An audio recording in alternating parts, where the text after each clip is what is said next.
Hola, muy buenos días. Mi nombre es Ángela Ceballos y quiero compartir con ustedes una reflexión profunda que sigue siendo tan actual como hace más de 2 siglos. ¿Debemos dejar que los niños cometan errores para que aprendan? Esta pregunta nace de las ideas de Rousseau, un filósofo del siglo XVIII considerado uno de los más grandes pensadores que transformaron la manera de ver la educación. Su obra más influyente, Emilio o de la educación, nos plantea algo que puede parecer sencillo, pero que en realidad rompe con los siglos de prácticas autoritarias. Los niños no son adultos en miniatura, sino seres en desarrollo que tienen derecho a equivocarse y a aprender de sus propios errores. Sin embargo, hoy en día todavía enfrentamos el mismo dilema. Los padres y maestros suelen tener miedo al error. Tememos que los niños sufran, se frustren o se desanimen, y por ese motivo intervenimos constantemente, corregimos, anticipamos, prevenimos con la idea de protegerlos.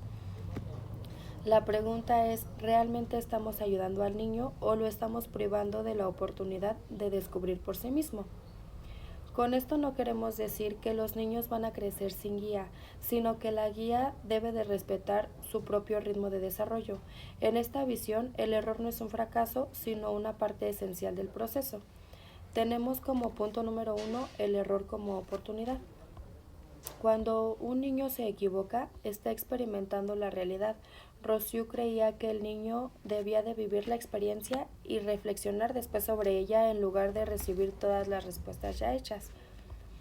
Por ejemplo, si un niño siembra una planta y la riega en exceso hasta que muere, ha aprendido algo que ningún adulto podía transmitir con la misma fuerza, que el exceso también puede dañar. Si el adulto lo hubiera corregido antes, el niño solo tendría la idea de que hay que tener que regar con cuidado, pero no la experiencia vivida, lo que lo hace significativo.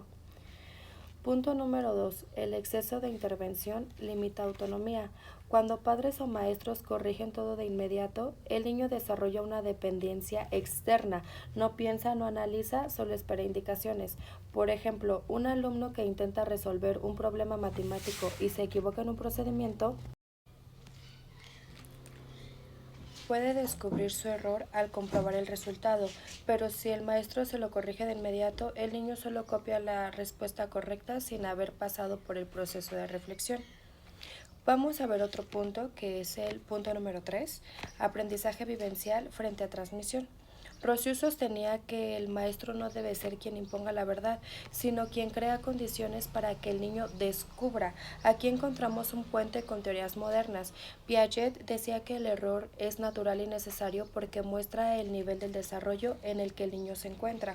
Un niño que dice que la luna lo sigue al caminar no está equivocado por ignorancia, sino porque está interpretando el mundo con los recursos que tiene.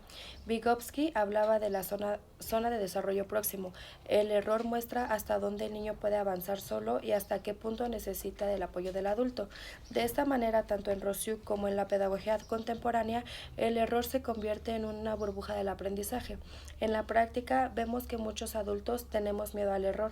Muchas veces pensamos que si el niño se equivoca, eso es reflejo de fracaso, de la educación, de la enseñanza o incluso de la crianza, y por eso tratamos de intervenir constantemente.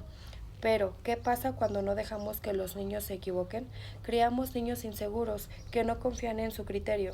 Generamos miedo a la frustración, lo que impide intentar cosas nuevas.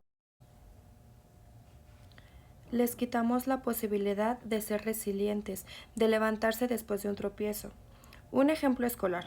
Imaginemos que un niño está aprendiendo a leer y escribe casa con K en lugar de casa con C. El maestro tiene dos opciones, corregir de inmediato o dejar que el niño lea en voz alta y note que no suenan igual. Si el maestro corrige todo, el niño aprende a obedecer, pero si le da un espacio de reflexión, aprende a autocorregirse. Un ejemplo familiar. Un padre que siempre prepara la mochila de su hijo para que no olvide nada puede creer que lo está ayudando, pero en realidad está privando al niño de aprender su responsabilidad. Si alguna vez olvida su cuaderno y enfrenta la consecuencia en la escuela, probablemente no vuelva a olvidarlo. Ese error, acompañado de reflexión, fue mucho más valioso que cualquier corrección anticipada. En mi opinión, debemos de aprender a ser acompañantes pacientes. No se trata de soltar por completo, sino de dosificar nuestra intervención. El adulto debe de estar ahí, pero como facilitador y no como controlador. Si un niño se cae aprendiendo a andar en bicicleta, lo apoyamos, lo animamos, pero no podemos ni debemos evitar todas esas caídas.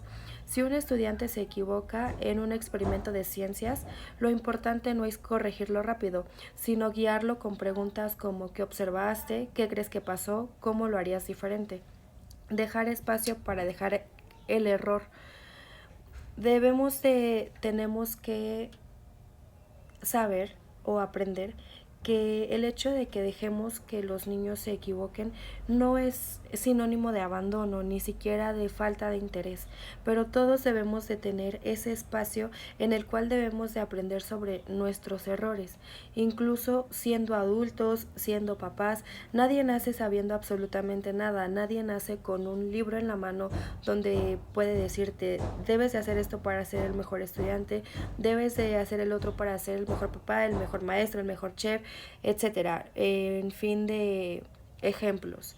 Sin embargo, yo estoy de acuerdo en que somos guías, en que debemos de aprender a guiar siempre y cuando haya un cierto límite, haya esa conciencia de decir estoy ahí, pero no te voy a dar todo a tu alcance para que tú tengas todas las respuestas.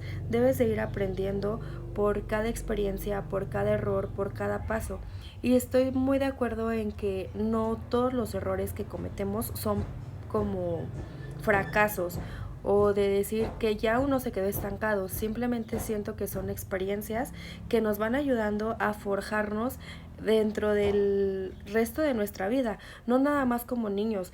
Sí es verdad que cuando uno es niño influye mucho esa parte, pero es algo que va pasando la mayor parte del tiempo en el sentido de ver en qué nos equivocamos, en qué estamos mal, para poder tener una base de corrección y ver qué es lo que en realidad estamos haciendo mal o en qué nos estamos equivocando para mejorarlo, para ir aprendiendo realmente de nuestros errores, de las cosas que realizamos, de las actividades y, en fin, de las cosas que hacemos.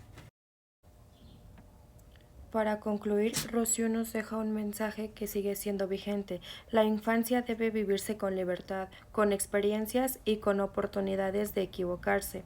El error no es un obstáculo, es parte del camino y nuestra tarea como educadores y padres no es eliminarlo, sino transformarlo en aprendizaje.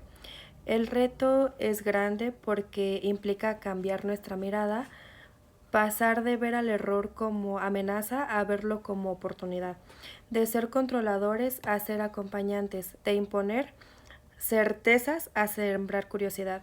Y quiero dejar abierta esta pregunta para que ustedes reflexionen y puedan opinar acerca de este tema. ¿Estamos preparados como padres y docentes para superar nuestro miedo al error y confiar realmente en que los niños, a través de sus equivocaciones, son capaces de construir aprendizajes más profundos y significativos? Muchas gracias. Espero que les haya gustado y con esto me despido.